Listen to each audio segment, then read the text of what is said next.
Assalamualaikum warahmatullahi wabarakatuh. Kita ketemu lagi dalam mata pelajaran kewirausahaan produktivitas di bidang kefarmasian. Kali ini akan mengulang pembelajaran minggu yang lalu, di mana cara pembuatan untuk pembersih lantai yang dibuat dari bahan alami. Ternyata setelah dilihat dari hasil laporan berupa PPT, masih ada kekeliruan dalam pola pembuatannya. Baik, untuk menyingkat waktu, langsung aja kita beralih kepada perlengkapan awal, yaitu bahan. Bahannya sangat sederhana dan mudah didapat. Awal bahannya adalah jeruk lemon. Jeruk lemon bisa didapat di sekitar kita, misalnya di warung-warung terdekat, atau kalau misalnya ada yang mempunyai tanaman halaman yang mempunyai tanaman jeruk, bisa juga dipakai jeruk nipis sebagai pengganti dari jeruk lemon. Lalu disiapkan sebagai anti desinfektan atau anti racun atau anti bakterinya adalah asam. Cuman kelemahan asam adalah cepat memberikan bau yang kurang sedap, dan kalau dimasukkan dalam botol kemasan plastik itu akan mudah keruh, akhirnya kurang bagus. Lebih baik disarankan menggunakan adalah antibakteri. Antibakteri ini sangat mudah diperoleh di toko-toko kimia dan harganya juga tidak terlalu mahal. Tapi memang harus dibeli dalam kondisi minimal itu adalah kisaran 100 ml atau 200 ml. Sehingga bila mau dibeli ini dengan cara kolektif dengan beberapa teman, karena yang kita butuhkan adalah untuk pembuatan 1 liter itu bisa digunakan kisaran 30 ml, atau misalnya untuk pembuatan 500 ml itu diperlukan kisaran antara 15 sampai 20 ml. Paling penting blender.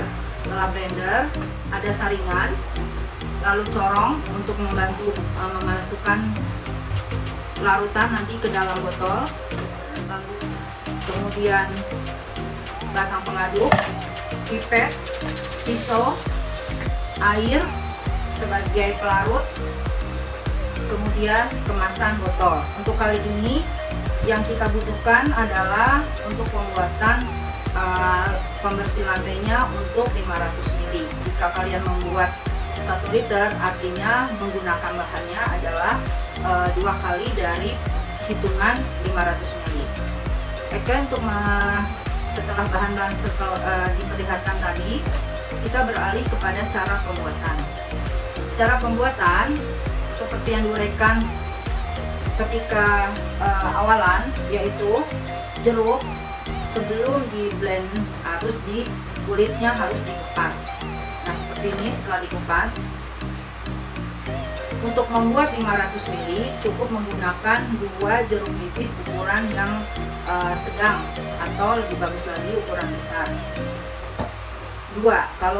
Kalau membuat 5 liter itu menggunakan 5 jeruk lemon. Lalu kita belah menjadi 4 bagian. Seperti ini bentuknya, menjadi 4 bagian. Lalu kita masukkan ke dalam blender ini. Kita gunakan blender ukuran kecil aja, tidak apa-apa, karena ukuran volume juga tidak banyak dibutuhkan airnya. Setelah itu kita tambahkan air kurang lebih 250 ml. Kita ukur memakai gelas ukuran 250 ml. Oke, ini sudah ada ukurannya 250 ml. Kita masukkan aja ke dalam blend ini langsung. Tidak usah terlalu penuh, takutnya nanti meluap. Kita blend dengan kekuatan yang tidak terlalu besar ukurannya, jadi cukup yang ukuran lunak aja.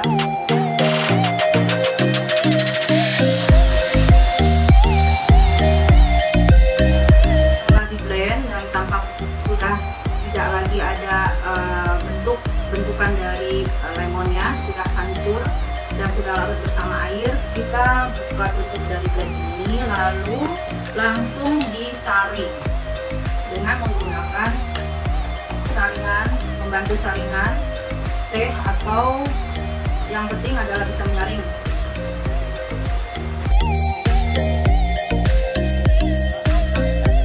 Bukan hanya dari larutan lemonnya.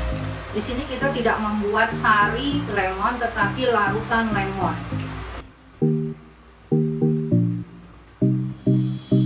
Larutan lemon itu adalah lemon yang di blend, yang ditambahkan air secukupnya, lalu kita saring. Ada yang kekeliruan di mana siswa membuat sari lemon. Kalau sari lemon hanya patinya saja yang diambil, tetapi ini kita membuat larutan lemon yang kita blend, lalu kita buang ampasnya. Ya. Kita pakai bantu bahan pengaduk untuk supaya mempercepat proses penyaringan. Kalau tidak ada batang pengaduk, bisa digunakan spatula atau sendok kecil. Nah, ampasnya seperti ini kita tidak pakai, kita buang ya. Taruh di sini dulu. Nah, ini adalah larutan lemon dari hasil 2 lemon yang telah kita kupas. Lalu kita blender, hasilnya seperti ini, tampak keruh. Kalau kita gunakan asam nantinya akan menjadi lebih keruh lagi, memutih seperti susu. Makanya lebih baik digunakan antibakteri. Oke, ini 250 ml. Langsung kita tambahkan antibakterinya. Karena hitungannya adalah mili, untuk 500 ml itu kita gunakan kisaran antara 10 sampai 15 ml. Baiknya kita tuangkan aja dulu ke dalam botol karena tidak ada gelas ukur kecil. Kita masukkan aja dulu. Gunakan botol yang sudah dibersihkan. Kemasan botol itu tersebut harus bersih, dan menggunakan airnya adalah bukan air keran tetapi air isi ulang, atau lebih baik lagi air destilata, air aqua. Di sini ada ukuran 10 sampai 15 ml. Ya. Ini kita udah ukur 15 ml. Langsung kita tambahkan ke dalam larutan jeruk tadi, atau boleh dibantu dengan menambahkan air dulu kisaran 250 lagi. Untuk apa? Untuk mengadkan atau mengakhiri nilai 500 ml, menambah 500 ml lagi, lalu diaduk. Diaduk seperti ini. Bisa juga supaya lebih homogen atau tercampur dengan baik, dengan sempurna, ini kita tuang kembali ke dalam gelas ukur ini. Pas ini 500 ml, karena ini adalah gelas ukur 500 ml, berarti pas ukurannya. Kita aduk kembali. Baunya bau lemon, kecium lemon dan antibakterinya. Artinya benar. Ya, pembuatannya artinya adalah benar. Hasilnya seperti ini. Kita kembali masukkan ke dalam kemasan botol dengan menggunakan bantuan corong. Ya. Gampang dan mudah. Ini kita sudah mendapatkan cairan pembersih lantai alami. Ya.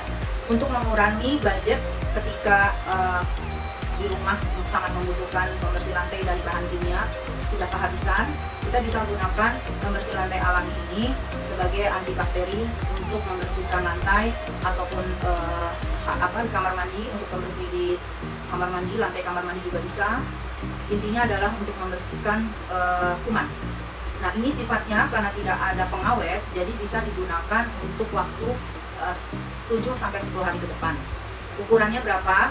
Ukurannya adalah kurang lebih, kalau untuk takaran tutup botol ini, gunakan 20 takaran ini dengan menambah air ember ukuran kecil. Jadi jangan terlalu banyak menambahkan airnya. Supaya apa? Supaya bahannya lebih efektif untuk penggunaan sebagai anti desinfektan.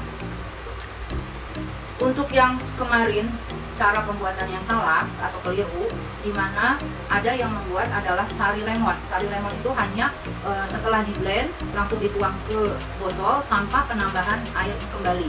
Nah, itu salah, keliru. Jadi yang benar adalah setelah dibuatkan sari lemonnya, setelah dilarutkan dalam air, masukkan ke dalam botol, lalu akan tambahkan air hingga 500 ml. Jangan lupa tambahkan antibakterinya agar pembersih lantai ini mempunyai daya kerja yang lebih baik. Demikian penjelasan dari Bunda. Semoga untuk kedepannya jika ada ulangan teori, ulangan praktek, itu bisa diterapkan, diaplikasikan dengan benar. Jangan mengubah pola yang keliru. Jadi inilah yang sebenarnya. Jadi tidak membuat sari lemon, tetapi membuat larutan lemon menjadi pembersih lantai dengan menggunakan pelarut air dan antibakteri. Demikian hari ini kita mengulas pembelajaran cara pembuatan pembuatan pembersih alami dengan menggunakan jeruk lemon. Terima kasih atas perhatian kalian semua dan tetap semangat. Dan untuk yang keliru, untuk segera membuat ulang kembali pembuatannya sesuai dengan aturan yang ada. Sampai ketemu dalam kesempatan yang lain. Tetap semangat, tetap di rumah, dan pembelajaran kalian tetap menjadi motivasi untuk menjadi hasil karya yang baik. Terima kasih.